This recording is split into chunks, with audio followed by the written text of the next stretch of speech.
अच्छा तो आप लोग ही बता दो किसने फाड़ा अंग्रेजों का बिल? शुभमन गिल भैया, शुभमन गिल। वाह वाह वाह। तो शुभमन गिल दोस्तों नमस्ते एंड वेलकम। आप देख रहे हैं विप्सी वर्ल्ड, मैं हूँ विप्स। और क्या बैटिंग करिए भैया प्रिंस साहब ने, जबरदस्त। इतना परेशान किया इंग्लैंड वालों को कि शब्दों में बयां करना मुश्किल है, लेकिन फिर भी होते होते तो अंग्रेज अपना सामान, लेकिन फिर भी कोशिश करूंगा। अगर शुभमन गिल मुगल काल में होते तो अंग्रेज अपना सामान बेचने इंडिया ना आ पाते। अगर शुभमन गिल 1900 के आसपास पैदा हुए होते तो अंग्रेज हमारे ऊपर 1947 तक राज ना कर पाते। अगर गिल साहब आजादी के आसपास रहते तो कोहिनूर हीरा अंग्रेजों को इंग्लैंड ना ले जाने देते। और अगर शुभमन गिल आमिर खान की पिक्चर लगान में होते तो अंग्रेज लोग खुद दुगना लगान देना लेना तो छोड़ो, ये डिजायर करे, ये डिसाइड कर रहे होते कि भावुक की भुवन की टीम को कितना लौटाना है और आर्टिफिशियल रेन कैसे करवानी है। मतलब भाई साहब क्या खेला है भैया शुभमन गिल ने, देखकर आधा लीटर खून बढ़ गया भाई साहब मेरा।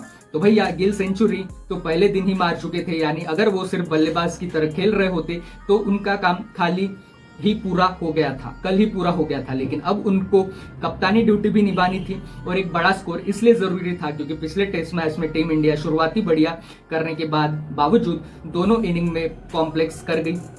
शायद इसी वजह से हम पहला मैच हार गए। लेकिन गिल भाई ने कहा होल्ड माई नींबू की शिकंजी, और फिर आते ही जुड़ गए रविंद्र जडेजा के साथ बढ़िया पार्टनरशिप करने में।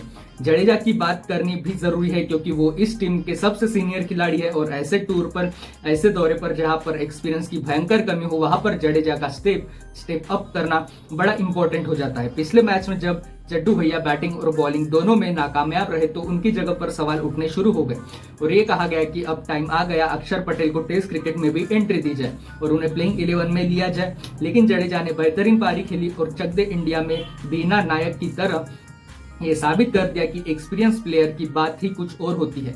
जडेजा भले ही शतक से 11 रन दूर रह गए हो, लेकिन उन्होंने गिल के साथ डबल सेंचुरी की पार्टनरशिप की।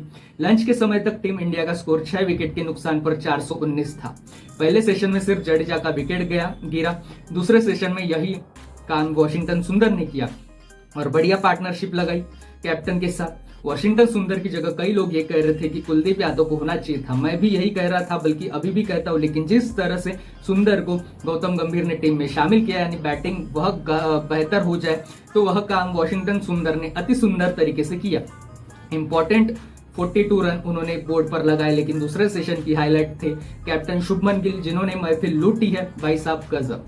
गिल की महानता अब इसी बात से समझो कि आज तक एशिया के किसी भी कप्तान ने सेना देश में जाकर 250 तो छोड़ो डबल सेंचुरी भी नहीं लगाई थी। लेकिन गिल ने दिखा दिया कि उनको कप्तानी कितनी सूट कर रही है और उनकी बल्लेबाजी जो अभी तक सेना देश में मजाक का टॉपिक बनी हुई थी, अचानक से उन्होंने इसी बल्लेबाजी से अपने लिए रिस्पेक्ट भी जमा कर ली। शायद तक टीम इंडिया ने 7 विकेट के नुकसान पर 564 रन बनाए थे। देखना अब बस यही था कि क्या हमारे निचले क्रम के बल्लेबाज इतना टिक सकते हैं कि कप्तान साहब अपनी ट्रिपल सेंचुरी पूरी कर लें। तीसरे सेशन में गिल की ट्रिपल सेंचुरी देखने के लिए ही स्पेशल हमने ट्यून इन किया था, लेकिन कप्तान साहब 269 पर आउट हो गए। हालांकि यह न सिर्फ गिल की पर्सनल बेस्ट स्कोर है, बल्कि किसी भी इंडियन कैप्टन का टेस्ट क्रिकेट में बेस्ट स्कोर है। इससे पहले कोहली ने बतौर कप्तान 254 रन साउथ अफ्रीका के खिलाफ मारे थे 2019 पुणे में। इंग्लैंड की धरती पर भी यह किसी भी भारतीय का बेस्ट स्कोर है। इससे पहले सुनील गावस्कर ने ओवल में 221 रन बनाए थे।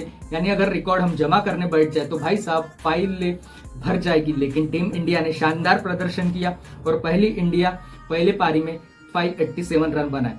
बेसबॉल के खिलाफ यह आज तक किसी भी टीम का हाईएस्ट स्कोर है।